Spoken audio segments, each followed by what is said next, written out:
when life throws these like unknowns at us or things that are uncertain, and there is no way to sort of problem solve your way out of it, that's when the mind starts to wreak havoc because there's no clear cut answer. There is no right or wrong. Welcome to Worthy Mother Podcast.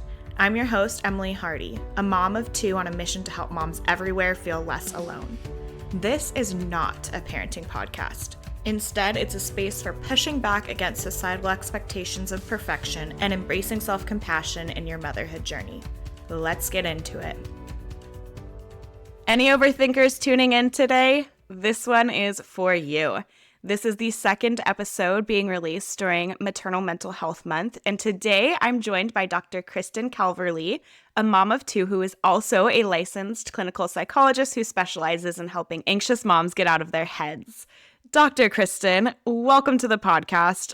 I think that this whole idea of being anxious and overthinking is very much, I'd say, a problem or just something that exists for a lot of people who are raising kids right now. And I think for a lot of us, that stems not just from having kids, right? Like a lot of us maybe identify as perfectionists or, we had a lot of those tendencies growing up, but motherhood has amplified that. And I know in the work that I do, I see a lot of moms overthinking things. I know I am somebody who tends to overthink. So I am so excited to dive into this with you because I really do think it's something that does impact our mental health. And I also think it's something that we can actively work on. There's strategies. I know you talk a lot about the ways that we can kind of combat overthinking. So can you introduce yourself, tell us about the work you do and all of that good stuff? Absolutely. Thank you so much. Well, first of all, I just want to say I'm so happy to be here. Thank you so much for having me on. And I guess it's important to start off by saying I never really sought out to be a mom therapist, right?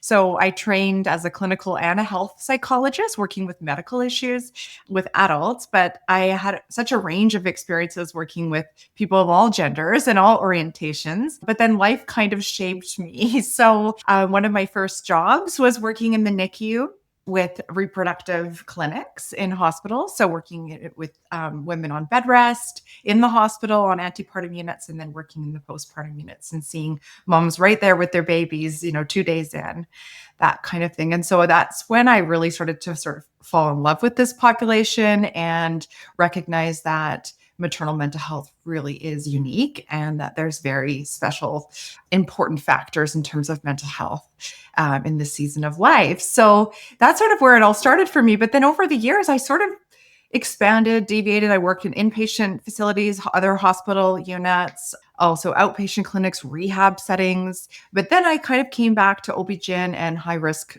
maternity clinics.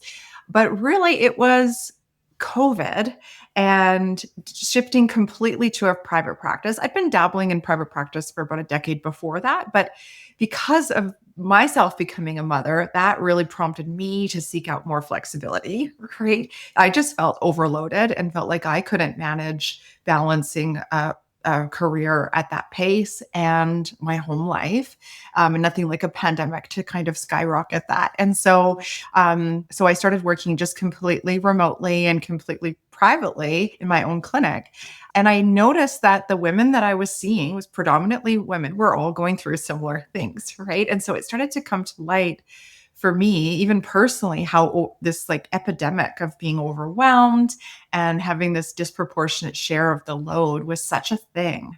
And you can read about this, the mental load, but until you're living it doesn't fully make sense or have the same color, I guess, that it does once you're there and you're experiencing it. So that's when I started to realize that maybe some of the traditional psychotherapy techniques that I'd been using, or just some of the methods, I guess, weren't quite the right fit for some of these women. And so I recognized that there's, I guess, some traditional psychotherapy needs, like women needing to be heard and validated, were super important, but clients were seeking me out that had already, met that need, but now they were looking for something a little bit more. They needed to learn ways to actually move the needle and to create change for themselves, because they were starting to recognize that their overthinking and their anxiety was becoming unsustainable.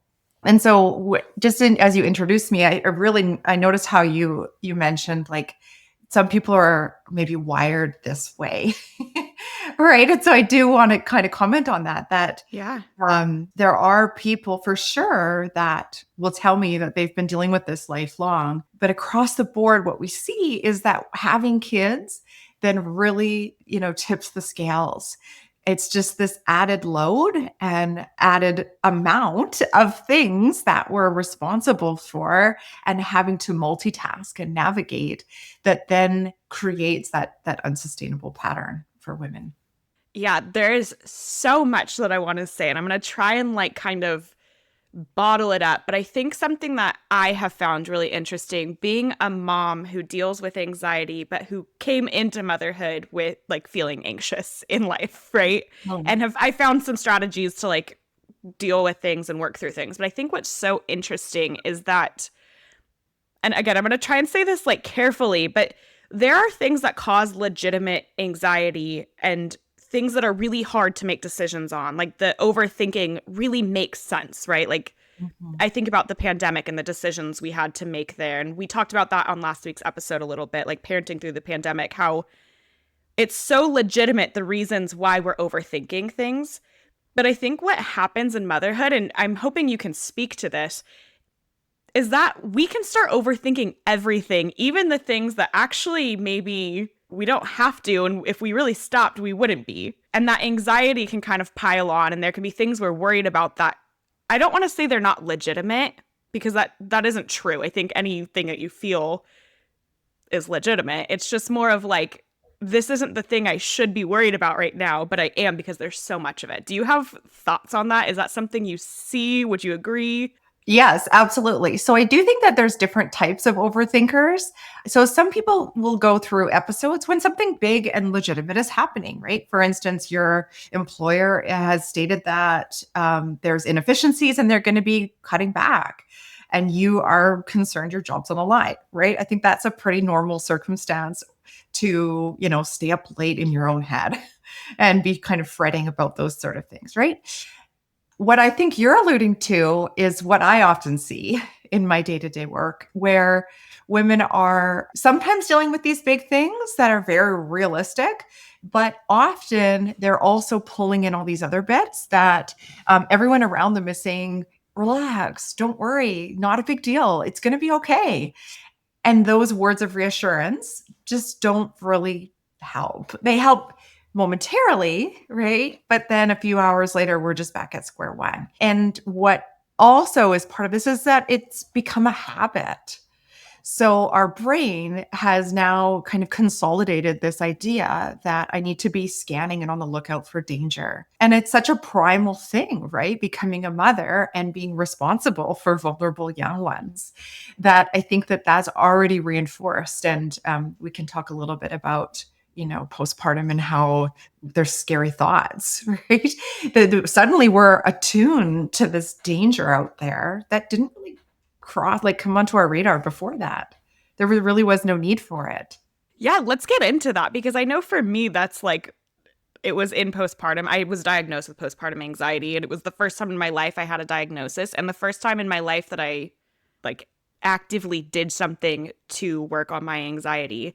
That piece of like, you have a child now, and there's like the intrusive thoughts that come with that, the fear that comes with that, the legitimate fear, right? Like, Yes. there's a lot of legitimate fear that comes with having a kid. It can cause a lot of very reasonable anxiety and also a lot of like crippling anxiety that it's like we can't live like this. So, I guess looking at that, looking at the postpartum period and just motherhood in general, what factors do you see contributing to this kind of overthinking habit?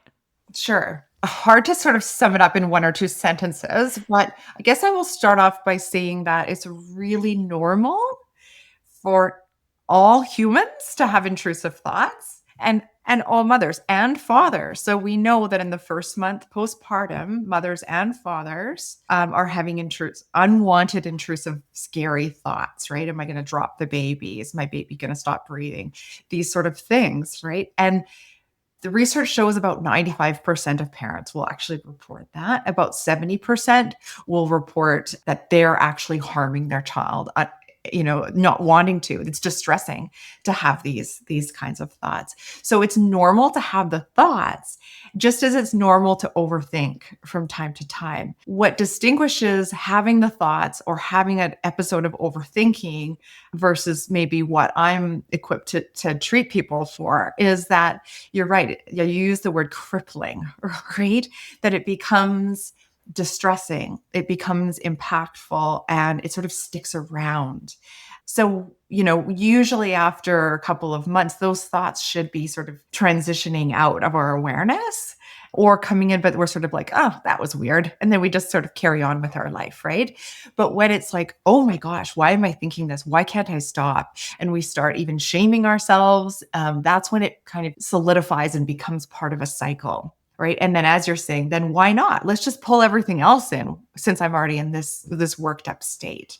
Yeah. I mean, I just remember thinking about just remembering I oddly didn't have a lot it was when my second son was born that things kind of hit me full force. I didn't have a lot of the like anxiety about him as much, but I just remember sitting there feeling like doom. Just it was like I had made everything or my brain had made everything this big like mess of I was so anxious. I was overthinking everything. I didn't know what I was overthinking, right? It was like just this feeling and it was so crippling. And thank goodness for the support we can get now. Yes. Because I know a lot of moms experience similar things. And what an awful feeling, right? And that I'm so glad you It's mentioned awful. that. It is awful. It's so biological, it's so physical. And I'm actually glad you mentioned that because for some people, they recognize that their mind is like buzzing all the time, but there's another sort of subset of people that are really in tune with the physicality of it all. And they're like, my heart just won't stop pounding, or I'm constantly dizzy, or I feel this impending doom and panic. Right. And that's what gets my thoughts going. It's not topic specific. It's body generated. And so because our nervous system is so, it's mind body connection. We can't tease it out. Yeah. And so it's all relevant here.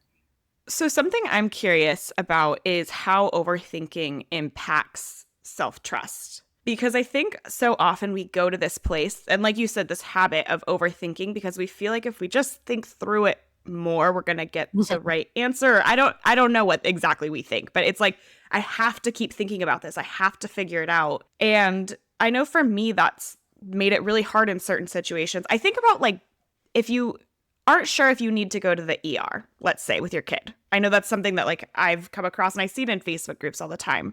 Yeah. But like the overthinking of like, what decision do I make? Am I going to make the wrong decision? And then not even trusting whatever decision you make, not being sure if it was the right decision. How does that overthinking in a long-term sense impact our self-trust? Such an important question. Well, and I want to pull out so many different angles here. I think that what you're describing is like something I talk about in my overthinking course, the mental detox method, is this idea that we have these like, what I call the myths of overthinking, but it's really like, how do we rationalize why we overthink? And it's important to understand what are your defaulted, logical reasonings here for your overthinking. And so one of them is that it's helping me solve problems. And what I see is these like really driven, ambitious women, maybe type A, maybe perfectionists, right? That are so used to being analytical and problem solving. And they're really good at it. They're like, give me the problem and I'll solve it.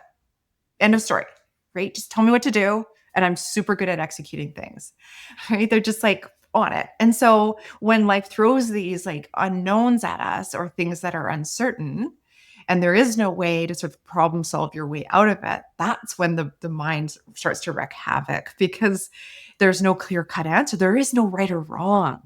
Especially with a sick kid, it's a bit of a judgment call, right? You can call a helpline, talk to a nurse, you can message your doc, who knows when you'll hear back. Like you're sort of at the mercy of using your best judgment, but nobody really can say this is absolutely right unless there's, some serious medical red flags, of course. And so, how does that impact self trust? I think in general, overthinking, because it's rationalized as like this good thing, or it's part of my character, it's what keeps my family together, it's what helps us function, is sort of another way that we might think about it, or that people justify why they're doing it. People sort of dig their heels into it, right? Like, this is an important part. And if I strip this back, yes, it's problematic. Yes, it's hugely time consuming and robs me of everything that I actually value. But if I strip it back, I won't be able to function and neither will my family.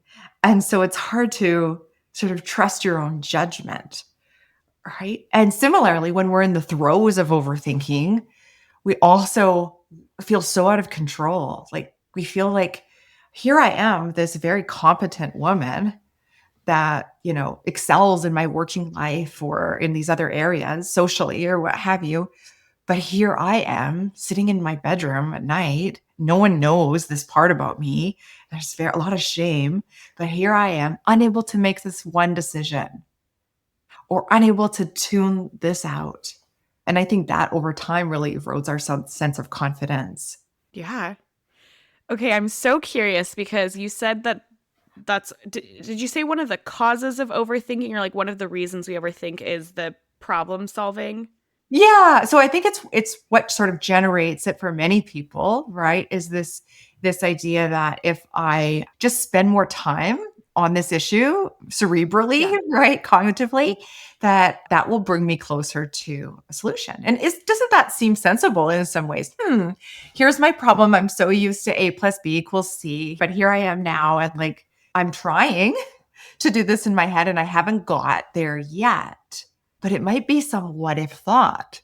What if Yeah. it grows up to be blah, blah, blah, like something that's, maybe my kid had a massive tantrum tonight and I yelled at them. And then now I'm like, oh, what if my kid grows up with all these issues because I yelled at them? Right? How do you, Yeah. logically solve that tonight? Right? You don't.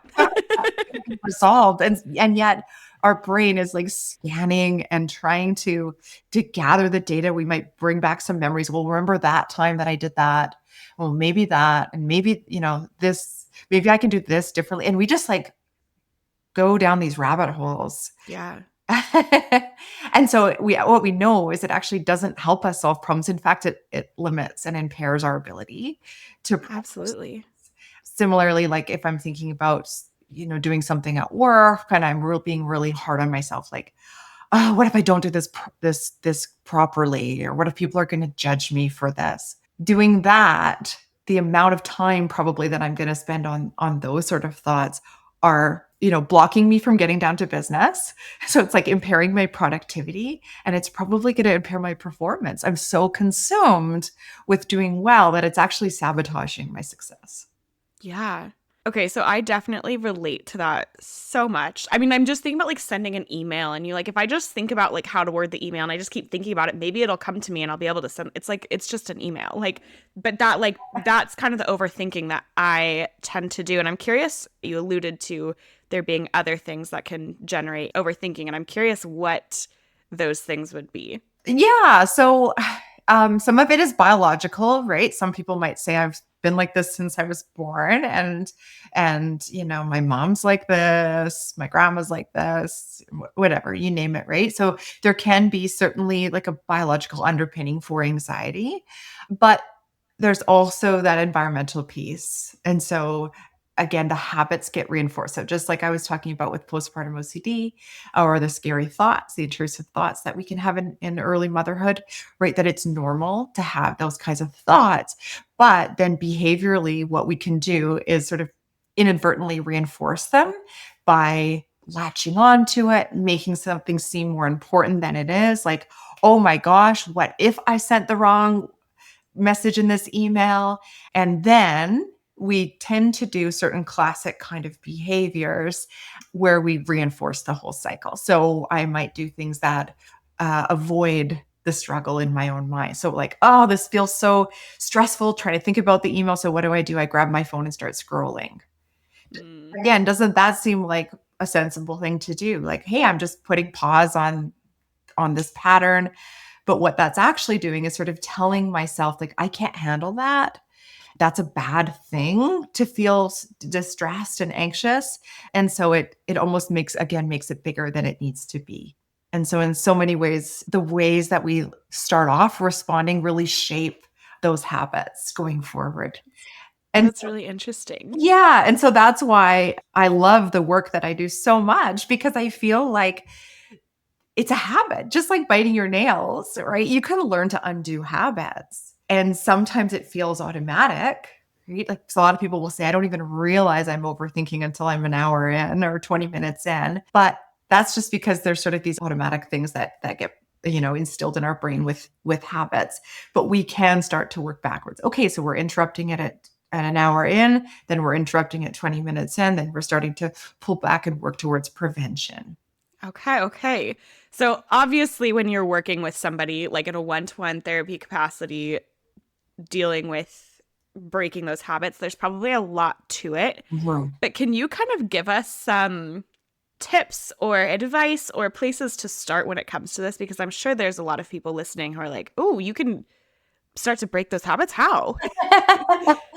Absolutely. That's a really fun question to answer because there's so many directions we could go with this, but there's sort of two big pieces, right? There's the thoughts that we're having and then the actions that we're taking. And so let's tackle both. But with the thoughts that we're having, one of the skills that needs to be learned to properly, interrupt overthinking is the idea that we can observe our thoughts and not be our thoughts. Okay.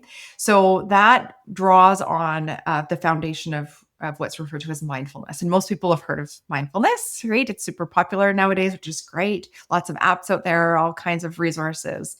But it's, the idea that our thoughts are like right there in the front of our mind. And we believe that what we're thinking is true and that my thoughts are like facts, right? If I think it, it must be important and must be like this message. But instead, what we can do is sort of create a bit of distance between us and our thoughts. And when we can do that, we're flexing that muscle, right? We then are able to sort of get perspective. So what I'm saying here essentially is that overthinking is like this process.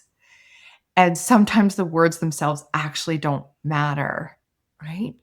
And that's really hard to recognize when the things that we're thinking about feel so big and scary in those moments or distressing in those moments. Like, what if something terrible happens to my child? What if I lose my job? What if, I catch some terrible disease? Like, you name it, the things that we worry about, or vice versa. Maybe we're thinking about past things. I can't believe I said that thing. What was I thinking? Right. And we're dwelling on these past things. That feels really big. And so, not to invalidate that, but to recognize, actually, I've been here before. I think I did this last night. I did it the night before. Did it the night before. Did that bring me any closer to resolving this or to joy? Is this how I want to be spending my evenings? Is this how I want to be spending the time with my kids? Is like actually absent from the moment and robbed from this joy, right? The really important things in life. And so creating that distance is a practice. And so I encourage people to try a mindfulness app and start to like build that muscle of just noticing your thoughts. And you might be wrapped up in a story in your mind for about 10 minutes. And then you're like, oh, shoot, I forgot to count my breaths or whatever it is you're doing to be able to create that separation, right? But there's lots of good ways to do that. Behaviorally, what we often see is avoidance, that people don't want to feel uncomfortable. Makes sense. We're hardwired to flee, right? Fight or flight. Yeah. That's the flight in all of us. So nothing's wrong with you when you notice that you're doing that. But there's very entrenched ways. Like, I'll just tell someone else my problem. I'll tell my partner. I'll tell my mom. I'll tell my best friend. I'll tell my therapist. And all those people say, it's fine. You're fine. Whew, I feel better. But what would it be like if I didn't have to do that? And maybe I'm actually spending a lot of time doing that. And, now people are making comments like my husband saying, you're coming to me a lot with these things and I keep telling you it's fine and it's getting kind of annoying, right? That you're doing this. Like, it's kind of embarrassing and shameful. So, what would it be like behaviorally to learn to just be okay with things and not have to seek that external validation and that reassurance, right? Similarly, how often are we on Google researching things or on Reddit, going through how many articles trying to find the magic pill, the magic solution to whatever's going on? So, it's important to kind of figure out where you're expending your energy trying to cope. But then we want to Mm-hmm. learn to pull back on those things. But it's really important to understand the rationale behind what you're doing. So I don't always encourage people just to kind of go off on their own and start to do all this. Mindfulness, absolutely. I think that's really beneficial for everyone, right? For mental health and physical health, and for aging and concentration and all the good things. But behaviorally, it is important to have the right guide. And so even finding a local therapist near you that does more of cognitive behavioral therapy or acceptance and commitment therapy, mindfulness based therapy, to be able to guide people about some of these behavioral strategies in a proper way, so that you're not Yeah. wasting your time as well. Yeah. I think that is great advice. And I love that there's the piece of like practicing mindfulness will help no matter what. I think something that comes up when I have conversations, and I'm like huge on like we can separate ourselves from our thoughts. That's a huge part of what I talk about here. And I also recognize how much our identities oftentimes is like wrapped up in the way we think and the way we do these things, the way we act on those thoughts, the way we do like overthink. I know for me, that's something like I identify with that. And so that separation can be not only challenging to learn the mindfulness, but also challenging in like accepting that piece of like, I am not my thoughts. That's not me. Yeah. My thoughts are separate. And so I just want to acknowledge that because I think there can also be work done on that identity piece to allow you to work on the mindfulness in a way that is like helpful and, all of that. Mhm. The other piece of it that comes forward when you're saying all of this about like how much time we can spend, and you said like, and I did it last night and the night before and the night before, and something that's helpful for me is thinking back on my entire life. Like I can look back and think about things, and I'm like, there are things that have happened that have been really hard that I've had to deal with, right? Mhm. These moments that are really hard, or these little seasons that are really hard. The overthinking is never the thing that I think back on of like, oh, wow, that was really hard that I was thinking about that for 7 days, right? Like that piece of it never is the factor in all of this. Thinking about the email that I needed to send, it's kind of non consequential, this time I wasted avoiding it and overthinking and all of this. And I think that helps to like recognize just how much we don't necessarily need that, right? Yes. Like when you can look back on your life and it's like, I don't think the overthinking really has helped me much at all. And I can see that looking back. So in the moment, knowing that, okay, this isn't actually helpful. Again, there's everything you said about like, how do you actually start to then piece that apart? But just in knowing that like, maybe it is a good idea to start looking at ways to kind of halt the overthinking because it doesn't really help. Yes. Absolutely. It doesn't really help. And actually, something I haven't mentioned, but I go through in the sort of the theory part of my course, is that overthinking is actually a form of avoidance. Even though we feel like this is not avoiding it, I am like head first in this issue right now, we're actually avoiding the emotions around it. We're like this Yeah. floating head that's just going through the data, but we're not connected to sort of the source of the problem or what actually needs to be resolved, right? And that's often either body based or emotionally based. And so we really want to learn those skills to be able to interrupt the thoughts and say, what am I actually feeling right now? Yeah. And this is something Yeah. the listeners can take away, right? Is like, whoa, whoa, whoa, pause. What am I feeling right now? Oh, I'm feeling tense, right? Mm-hmm. I'm feeling like this tightness in my chest and my throat is like aching. Interesting. Okay.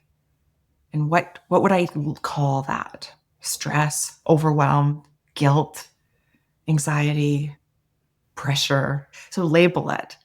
And then we want to sit with it. We don't have to fix it. That's the thing. We need to get out of fixing mode, right? Stop being a human doing, just be a human being, right? And just be with that feeling and acknowledge it and accept it. Because as you're saying, it's hard for people to accept the thoughts and they want to avoid the thoughts. We also want to avoid the emotion, sometimes even more so. And that's what keeps the thoughts kind of spiraling around. So I always encourage people to try that, to kind of get more in contact with the feelings that they're actually having. Yeah, I think that's huge. One last thing I want to ask you about this, and I know this is something you talk about, is kind of knowing the difference between anxiety when anxiety is speaking to you and intuition. I know that that is something for a lot of moms feels really hard. It's like the trust my gut.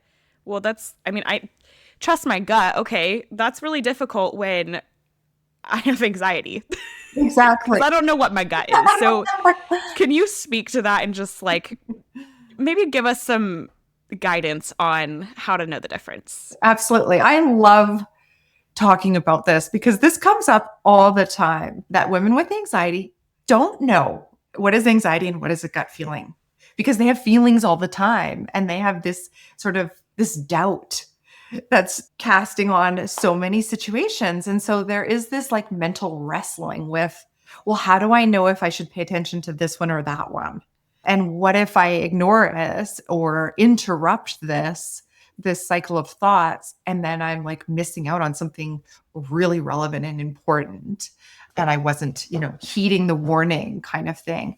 So what I often say, and this is not a perfect science, but that gut feelings have a sense of calm that comes with it. So it's this sort of like understanding, this sort of knowing, like it's not the panicky back and forth kind of experience that we have when we have a what if type doubt or thought in our mind. Okay. And it's tricky because a lot of people have a little bit of both, or they have experiences where they've actually caught something in their life. Like my child was sick. They just had, a regular fever, but I had this feeling and I took them in and sure enough, it was this huge thing.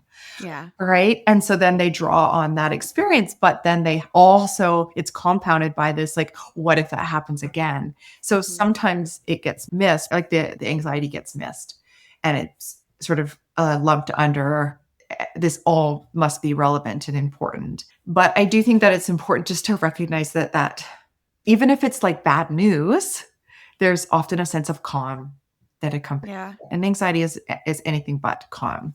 Yeah, it's making me think back to reading Glennon Doyle's book Untamed, and it was years ago that I read that. I should read that again, but like she talks about the knowing.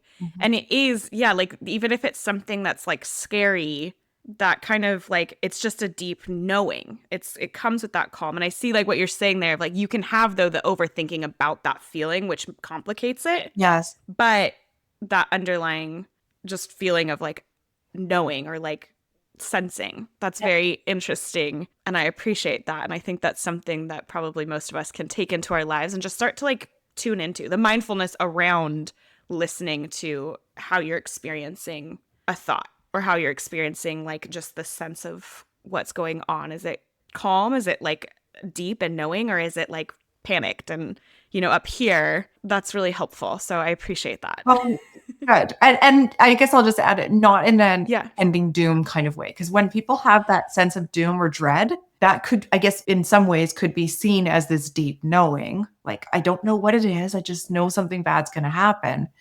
But in my experience, most people don't feel settled with that. They're on high alert, right? They're looking like, what could that be? And oh my gosh, it's like, this is a terrible feeling. And I just want to crawl out of my skin. And and they're like, almost revving up and a mile a minute instead of being, settling into that deep understanding and intuition. Okay, well, and I also really appreciate that because as someone who, like I said, that was very much my experience, like that impending doom, and it was not based in reality. It was not based in a knowing of something. It was based in deep clinical anxiety. So I really appreciate that. I think that distinction is important. And I think just kind of wrapping everything up, I think that's important for everybody listening to know, like, when we're talking about mental health, it's important to know that it's so individualized. There are so many factors to mental health. I'm like huge on working with therapists. I'm huge on like talking to mental health professionals, psychiatrists, doctors, not just like trying to do everything on your own when it comes to your mental health, because we deserve to be taken care of with our mental health. And as we've said, like there's a lot of factors to why you may be struggling, and let's bring awareness to it. I mean, it's Yeah, May, it's Maternal Mental Health Awareness Month. That's why we're doing this. So, yeah. absolutely.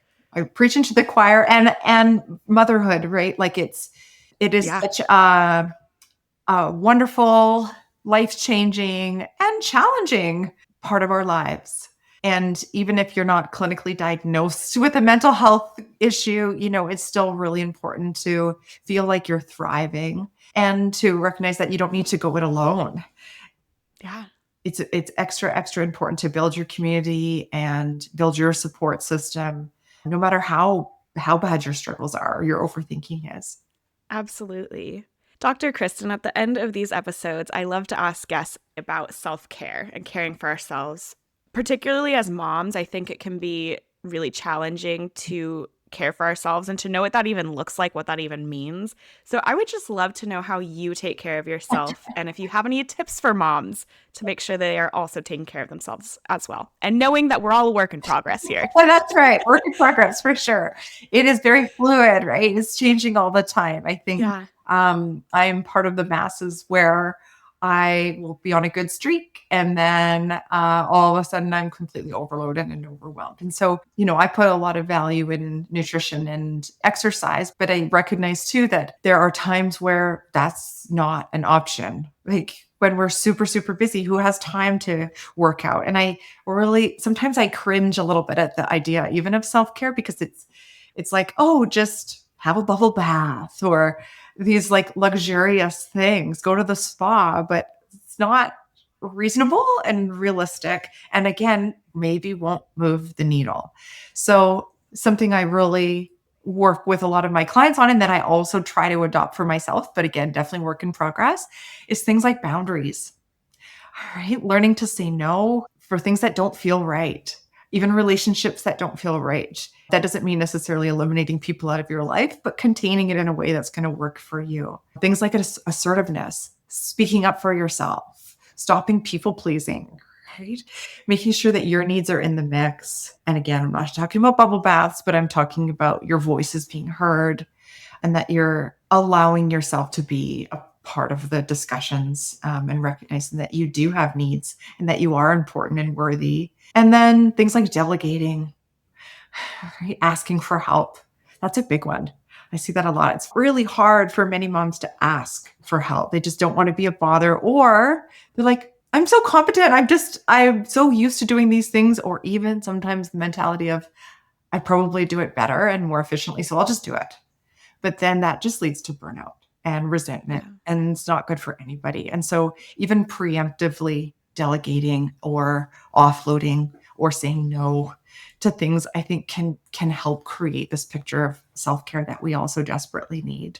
I love that. I seriously ask this question to every guest, and I love just hearing the different answers. Self care is such a hard thing to talk about in today's world, today's climate, because there are so many misconceptions or just like ways that it's presented to us that don't feel really like helpful. And so I love all of those just ways to start caring for yourself in a very real way, making sure that you're getting your needs met. Like that's what it comes down to. Absolutely. Where can listeners find you? Where can they find out more about your course, possibly working with you if they live in an area that you serve, all of that good stuff? Sure. So probably the easiest place to find me is on Instagram, just at my name at Dr. like Dr. Kristin Calverley. And through there, you can get access to my quiz, which will help you determine what type of overthinker that you are.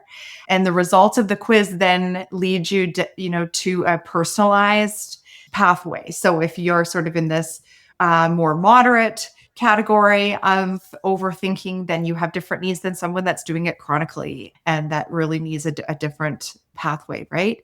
And then I have created an online course for people that don't reside in Texas or Alberta, that I just wanted to increase access for everybody, because I was just noticing moms need this, women need this, right? And like there's not too many places you can get this kind of information in an educational way. And so that's the mental detox method. And you can find that on my website, drkristincalverley.com. Amazing. And I will make sure and have that all linked in the show notes so that it's easy to find. Definitely, if you are an overthinker, I think Dr. Kristen is a fantastic follow. I am enjoying your content. So Thank you. give her a follow, check out what she has to offer, and maybe even take that course if you feel like it could be helpful in your life. I think there's a lot of us out there listening that we are overthinkers. So thank you so much for being here. Thank you so much for just sharing your wealth of knowledge. This has been really helpful for me to kind of make sense of some of the things in my own life and my own habits. And so I'm sure this is also the case for many people listening. And I just love that we are bringing conversations forward about our mental health as moms. I think like there's never too much of that can be out there. Thank you so much for having me. And thank you for creating the forum to discuss these really important issues and recognize Maternal Mental Health Month. Yeah, it's the pleasure of my life. And thank you for tuning in. I am so glad you are here. You are worthy, Mama.